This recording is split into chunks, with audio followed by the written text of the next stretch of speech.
So, the second mythical creature that I've chosen for this month is the mermaid.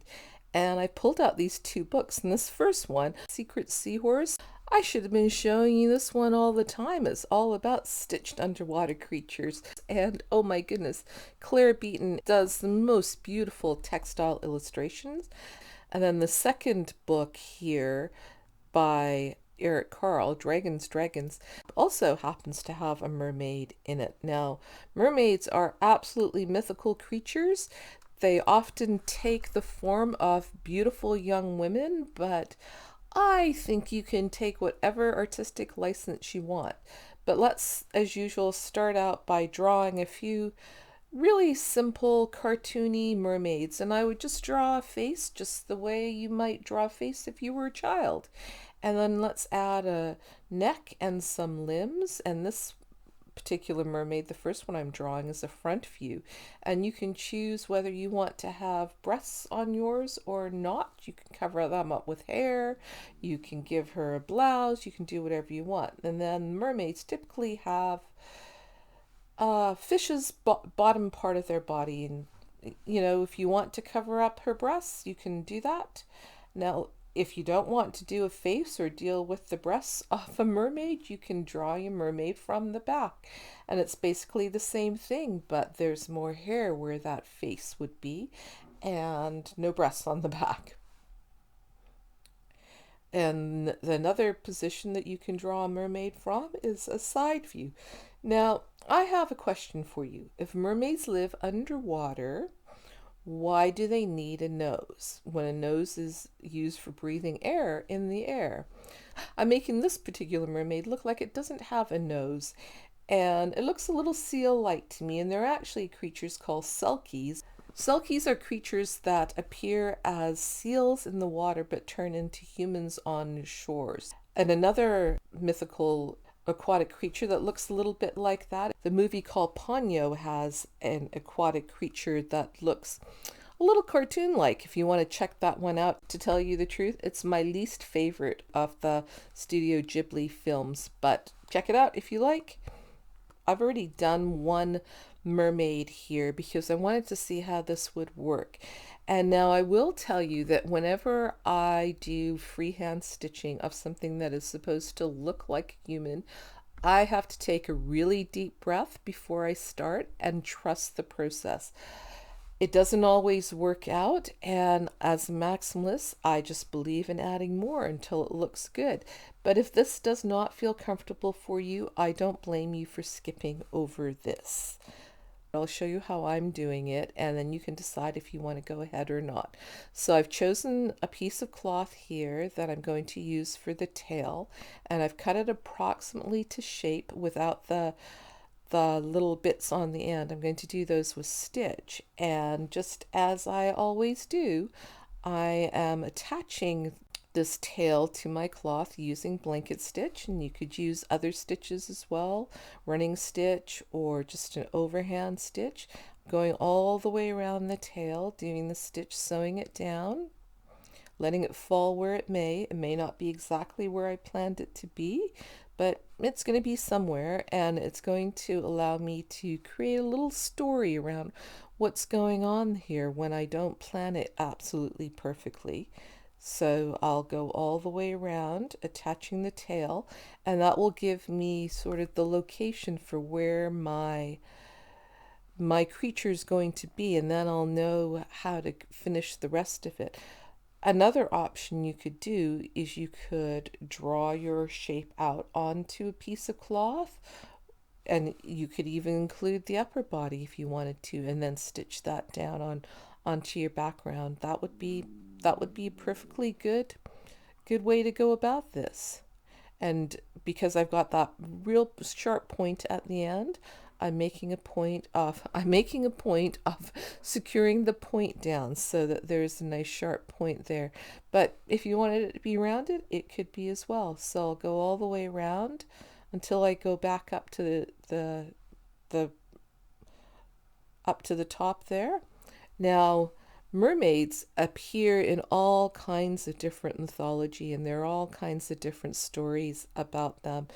Apparently, the earliest recorded stories of mermaids are from Syria, but they show up in many different places. One of the stories is from a Greek legend of Odysseus, who traveled to many different places and encountered some creatures called sirens. Now, these sirens were in the form of beautiful women who hung out by the ocean, and their intent was to trap sailors, to lure sailors towards them with their great beauty, and then cause them to die.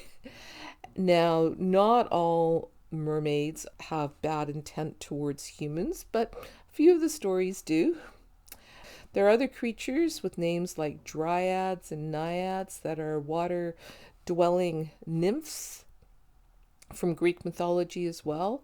And there's another story from Greek mythology that's perhaps less well known, and I'll tell you about it in another video coming up. So now that I've got all the way back to the top, I'm going in with a few little fly stitches to create the appearance of some scales on the tail there. And I'm mainly doing that because I've got a bit of thread left here and I thought I might as well use it up. I don't have enough to really get involved in another part of my mermaid, so I just thought I'd use it up here while I've got some.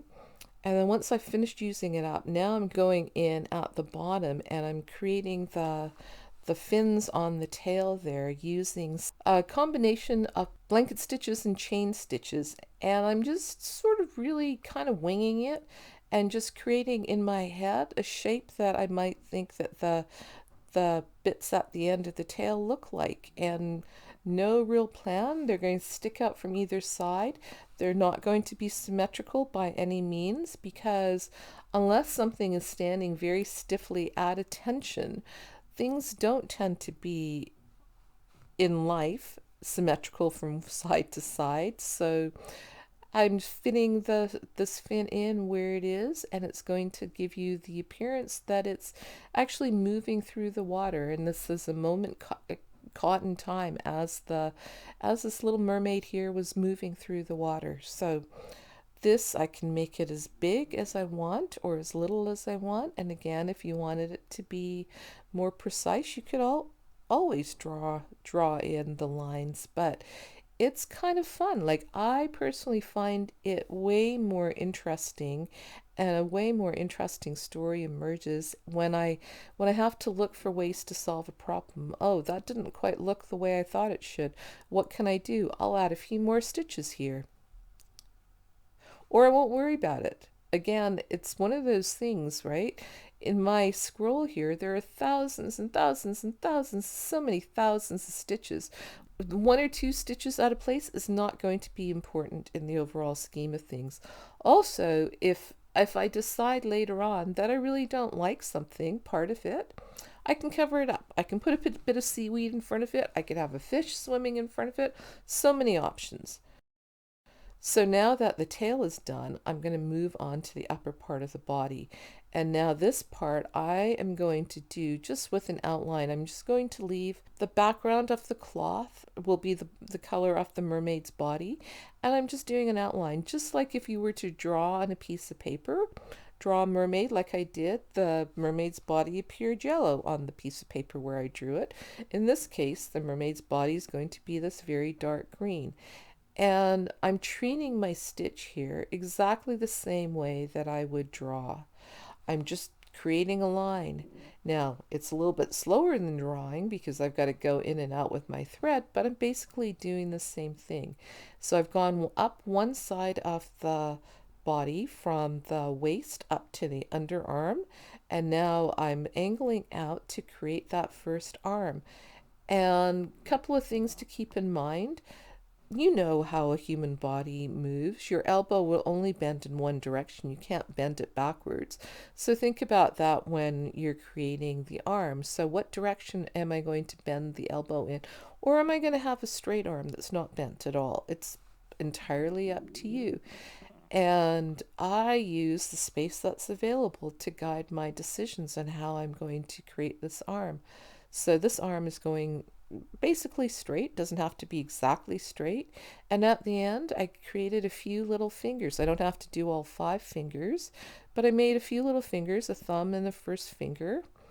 And now as I add a few more stitches there, it looks a bit like the other fingers are curled in. So maybe that hand is pointing somewhere with the thumb and the forefinger sticking out and the other fingers turned under.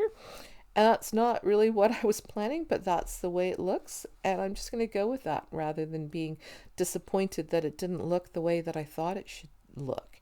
Now the fingers are typically less prominent than the arms, so I'm going back along the arm to thicken it up a little bit. And when I get to the top of the arm, I'm going to be at the shoulder, the mermaid shoulders, so I'll make the curve for the shoulder there.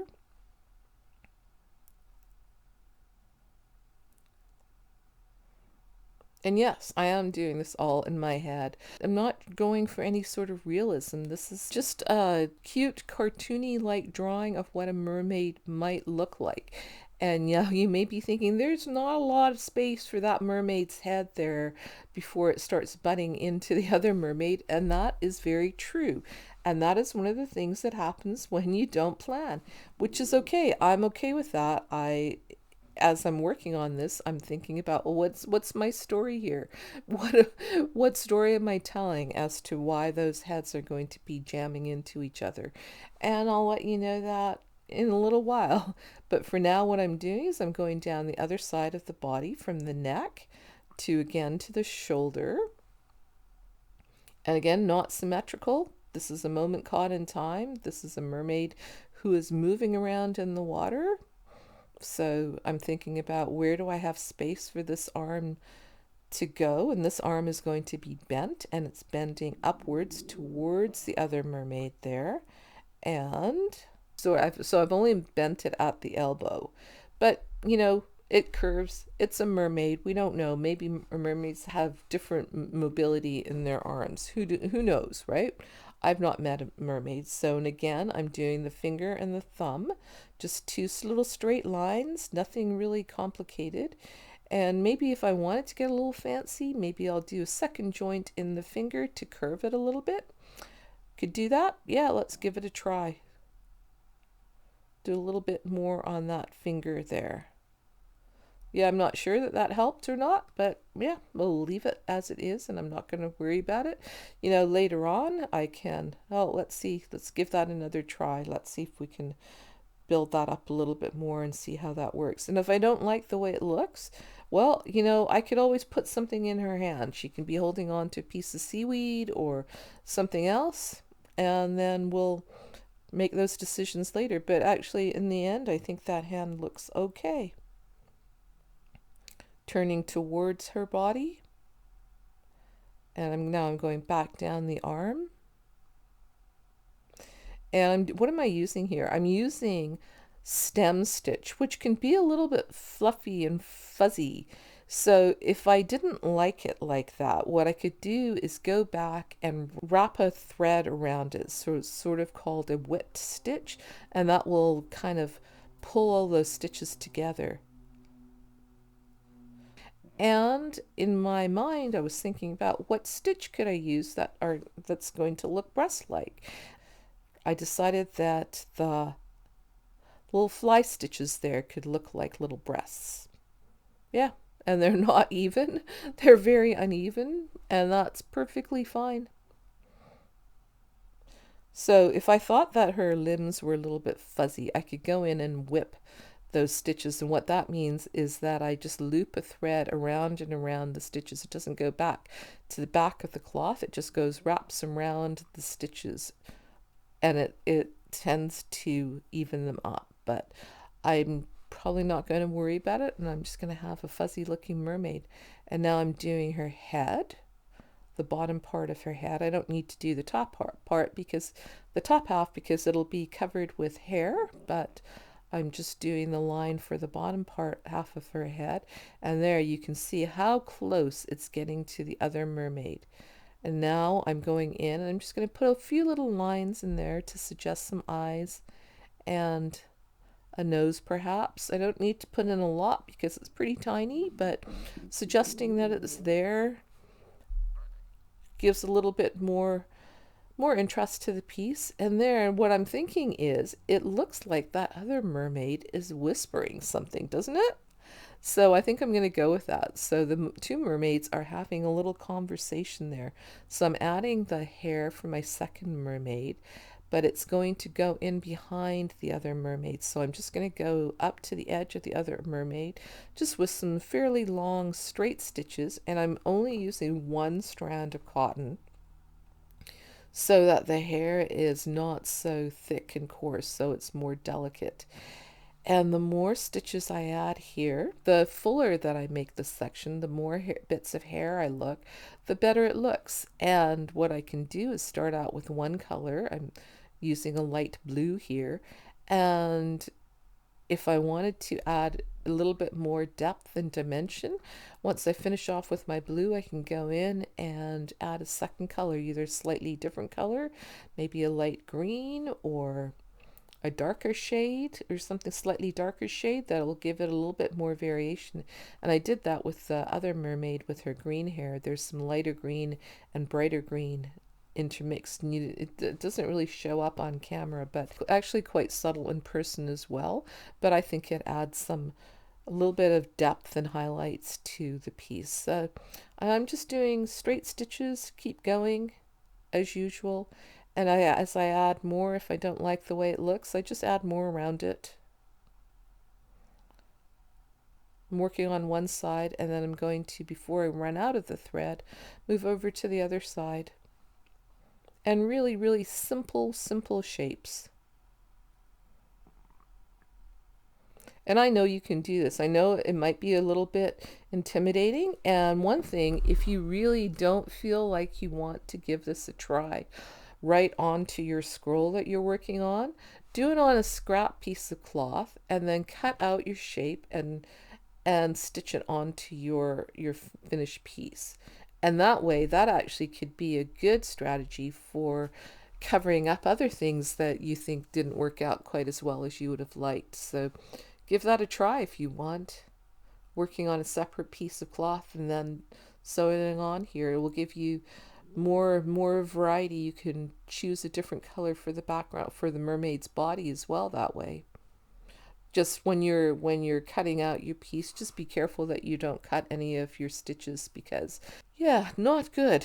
Well, you could always resew it, but and the other thing is you probably don't want to be cutting out any really, really narrow pieces, because just the cloth will start to come apart. So perhaps if you've got some really narrow pieces, what you might want to do is use something like a fusible interfacing or a fusible webbing that will stabilize the cloth. So it's like basically like a layer of glue, and you can buy it at fabric stores, usually carry it. And there's something called Steam-A-Seam or Heat and Bond, different brand names, but you can go check those out in the fabric stores, and they have different directions. And basically you iron it onto the back of your cloth, and you cut out whatever you have, and then you iron it onto the other cloth, and it sticks them together, and then you can either stitch down the edges or just leave it as it is. So that's pretty much it for the mermaid. I've got a couple of other creatures that I'd like to share with you this month as well. And thanks for watching. Happy stitching, and I will see you again soon. Bye for now.